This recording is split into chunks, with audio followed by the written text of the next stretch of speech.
You know, government sometimes is crying about mindset, but where did we start going astray? You know, if you give me a seed, you are not only taking away my sovereignty, my security, my rights, but you are killing the future. You are also channeling my mind, because ordinarily people must see themselves plant, harvest, sort, save, share, sell. But many Ugandans now don't have seeds. Do you know, if you could look at the trajectory of how the seed grain, maize seed grain is going to happen in the future, you realize that time will come when Ugandans are importing maize, because many of them no longer have seeds. But it's the responsibility of government to make sure that people can afford food.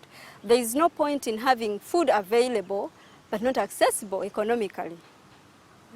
Yes, and food is not charity. It's not like we should help people, give them food. No, people can feed themselves as long as government fulfills its responsibility to make sure that food is sold at a price that its population can averagely afford.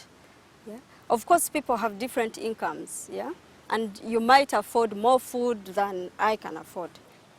And sometimes we have seen places in some parts of the country where land is given to investors for plantations.